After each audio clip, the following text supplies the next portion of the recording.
Boker Tov à tous, on arrive à la paracha de Vaïechi. Et donc, dans cette paracha, on nous raconte que Yaakov, ça y est, maintenant, il va partir rejoindre Akadosh Baruch Hu, il va donc quitter son corps. Et donc, il appelle tous ses enfants pour leur donner des brachot et pour faire ses adieux.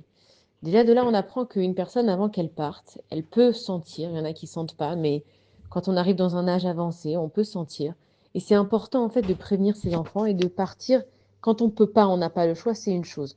Mais quand on sent que voilà, on a avancé dans l'âge et qu'on a la possibilité de dire au revoir, il faut le faire. Et quand il dit au revoir, c'est qu'en fait, il va donner vraiment à chacun, il va leur complimenter sur ce qui est bien sur eux et il va leur dire ce qui est moins bien chez eux. Mais dans la façon dont il le fait, c'est pour les encourager. Il va pas leur dire, voilà, toi, tu es très bien dans ça, mais dans ça, tu es nul. Il va leur dire, tu es très bien dans ça. Et justement, utilise ta force pour ce que tu ne fais pas bien. Ça veut dire que dans la vie, on a tout ce qu'il faut à chaque fois pour être et dans le bien et dans le pas bien pour savoir se rattraper. Et on voit que aussi à ce moment-là, les frères de Yosef, ils ont très peur parce qu'ils se disent que Yosef, il avait tellement de respect pour son père Yaakov qu'il n'a jamais raconté à Yaakov ce qui s'est passé. Et donc, il ne se vengeait pas des frères, enfin, eux, ils ont interprété ça comme ça. Ils se sont dit, en fait, Yosef, il ne se venge pas de nous simplement parce que papa, il est là. Mais voilà, maintenant que papa y part, est-ce que Yosef, maintenant, il va nous rendre la vie amère et ça va être une catastrophe pour nous? Les frères, ils ont eu très peur. Mais ce qui s'est passé, c'est que Yosef, ils avaient vraiment pardonné dans son cœur. Donc, après la mort de Yaakov, Yosef, il a continué à être gentil avec ses frères. Maintenant, la paracha, elle s'appelle Vayechi. Ça veut dire il a vécu.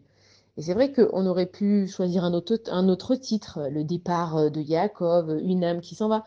Pourquoi est-ce qu'on décrit en fait cette paracha où il s'en va en disant Vayechi, ça veut dire il a vécu. Ça veut dire que la vie de Yaakov, elle a été faite de quoi? Si on voit Yaakov, depuis le début, c'était compliqué pour lui. Il a été poursuivi par son frère Esav, il a dû quitter ses parents. Il n'a pas pu se marier et avoir une seule femme, il a dû à chaque fois travailler pour avoir des autres femmes. Il n'a pas pu avoir un beau-père comme tout le monde, il a eu un beau-père, c'était un fourbe, un voleur. Ensuite, il a dû carrément s'enfuir de chez lui. En fait, Yaakov, toute sa vie, il a dû se battre. Dès qu'il a commencé à se stabiliser, ben voilà, sa femme Rachel, elle n'avait pas spécialement d'enfants. Rachel, c'était sa préférée et de elle, il ne pouvait pas avoir d'enfants. Ensuite, quand elle a eu Yosef, il a été vendu. Ensuite, on voit que pendant 22 ans, il n'avait pas son fils Yosef. Dès qu'il revient en Égypte, alors là-bas, oui, il a vécu paisiblement avec Yosef. Il a fini heureux la fin de ses jours. Mais on se dit quand même, Yaakov, qui avait la Mida, qui représente la Mida de Hémet, il a eu une vie qui est compliquée. Mais quand on nous dit Vayechi, ça veut dire que il faut comprendre que Akadosh Baruch Hu, il sait ce qu'il fait. Yaakov, il a tenu bon, malgré toutes ces épreuves. Des fois, on voit nos vies et on se dit, mais à quoi bon? À quoi bon tout ce qu'on a fait? C'est quoi le résultat de tout ça? On voit que nos enfants, peut-être qu'ils veulent même plus nous parler. On voit que les gens, eh ben, ils sont malhonnêtes ou alors ils nous ont trompés. On voit qu'on peut compter sur personne. Et la leçon de cette paracha, c'est de se dire que Yaakov, il a compté que sur une personne qui était Akadosh Baruch Hu, et c'est ça, Vayechi. C'est-à-dire que toi, tu fais ton chemin et tu voyages dans cette vie. Si tu prends cette vie que tout est à toi, que c'est toi qui dois vivre, que c'est toi qui dois gagner, que c'est toi qui dois comprendre, que c'est toi qui dois entreprendre, tu fais une course en fait contre toi-même et comme toi tu n'es rien puisque c'est Akadosh Baruch Hu qui gère tout, tu vas t'épuiser. Mais quand tu vis la vie avec Akadosh Baruch Hu, que chaque événement qui t'arrive, tu vas essayer de le vivre le mieux possible, c'est-à-dire de trouver Akadosh Baruch Hu dans tout, Vaïri, alors là tu peux vivre. Et on sait que cette vie, c'est vraiment un voyage. On a tendance à l'oublier parce que les choses, elles sont tellement concrètes ici. Et quand une personne, elle nous quitte, c'est à ce moment-là qu'on commence à se poser ces questions, mais où elle va? Où est la Neshama? Est-ce qu'il y a vraiment une vie après la mort? Et ces questions, elles sont tellement compliquées à comprendre qu'on essaye de les oublier et on s'accroche de plus en plus à la vie et au concret. Mais ce qu'il faut savoir, c'est que Akadosh Baruch Hu, c'est lui qui dirige ce monde et c'est lui qui décide en fait quelle vie chacun il va avoir. C'est vrai que la Neshama, elle s'en rappelle, mais bon, nous, on n'est pas à ce niveau de savoir ce qu'on a choisi, ce qu'on n'a pas choisi. Mais Vaïri, ça veut dire que, en fait, vis ta vie.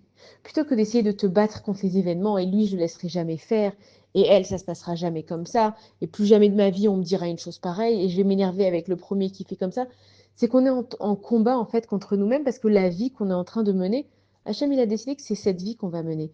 Vaïri, ça veut dire vis ta vie.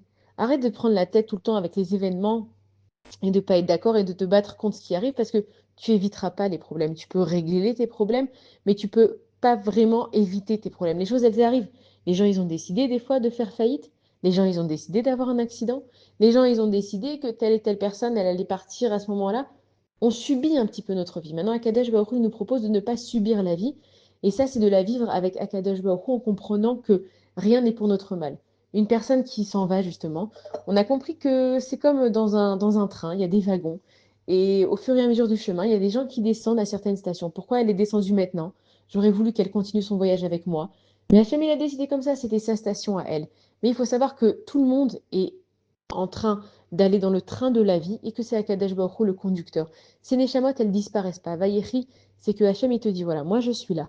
Viens, on passe cette vie ensemble, l'un avec l'autre et non pas l'un contre l'autre. C'est aussi comme ça qu'un couple, il est formé. On dit que la femme, elle est Ezer Kenegdo. On sait que des fois, elle est Ezer et des fois, elle est Kenegdo. Des fois, elle est en train de l'aider, des fois, elle est contre lui. Mais si toi, tu prends la vie que tout est contre toi, tu vas vivre une vie Kenegdo. Mais si tu vois que Akadosh Baruch Hu, il est là et qu'il veut pas que tu aies du mal dans ta vie, Hachem, il veut plus que toi, que ta vie, elle soit bien. Seulement pour apprécier le bien, il faut savoir se travailler dessus et on comprend cette relation justement en tant que parent-enfant. Si on donne tout à nos enfants, est-ce qu'ils apprécient? Non. Ils pensent que tout est indu et ils nous en demandent toujours plus. Pourquoi aujourd'hui on ne veut pas élever des enfants gâtés pourris? Pourquoi pas? Après tout, qui s'éclatent, qu'ils aient tout. Et parce qu'un enfant qui va être gâté pourri, il va jamais savoir partager parce qu'il a toujours appris que tout lui revient.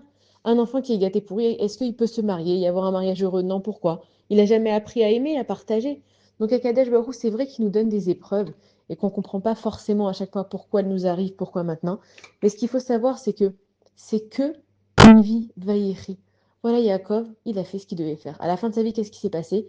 Il a quand même retrouvé Baruch Hashem, son fils Yosef. Ses enfants, ils ont été unis et il les a emmenés à la bonne destination. Maintenant, on sait qu'après ça, c'est comme ça que les Béné Israël, ils sont descendus en Égypte. Et après tout ça, il va y avoir dans les parachutes suivantes, justement, comment on a été en exil. L'Égypte, c'est l'exil. On a été prisonnier là-bas, on a été esclave, même pas prisonnier, on a été esclave pendant 210 ans. Mais la Torah, elle va nous montrer que tout est écrit. Et à chaque fois, il y a une solution à chaque chose. Yosef, il a été vendu, il a retrouvé son père. Et ça, où sonnait Yaakov, mais on voit que Yaakov, il a quand même réussi. On voit que Sarah, elle avait même pas de Réchem, à Kadesh Baruch Hu, il en a construit. On voit qu'on est descendu en exil, Hachem, il nous a sauvés. Ça veut dire que c'est à toi de toujours regarder que Dieu, il va t'en sortir de ta situation. C'est que ça dépend combien toi, en fait, tu veux t'en sortir. Combien toi, tu peux croire dans les choses qui vont tourner bien. Une personne qui va lire l'histoire de Yaakov, elle va se dire, oh là là, il a une vie pourrie, lui, quand même. Alors que Vaïechi, c'est dire que non.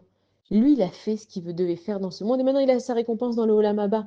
Et que grâce à tous ces avots qui ont passé par ces épreuves et qui nous ont montré que oui, on peut très bien vivre dans une famille où peut-être la famille, elle n'est pas comme il faut et les beaux-parents, ils sont pas comme il faut. Ils nous ont montré que oui, on peut vivre même si on a des frères qui sont complètement différents de nous et qui nous respectent pas et qui vont pas dans notre chemin. On nous montre par A plus B à chaque fois dans la Torah que quand tu vas dans le chemin de Hakadosh Baruch Hu, tout est possible.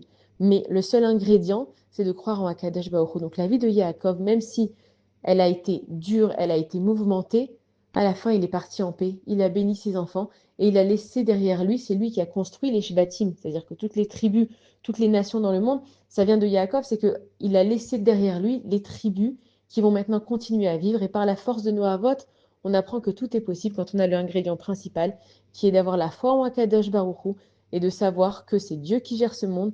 Il ne cherche pas du tout à nous punir, à ce que les choses elles aillent mal. Il cherche simplement à Kadesh Baruch Hu qu'on remplisse notre mission dans ce monde pour avoir accès, si Dieu veut, au Olam Abba et à des bonnes choses. Shabbat Shalom à tous et des bonnes nouvelles.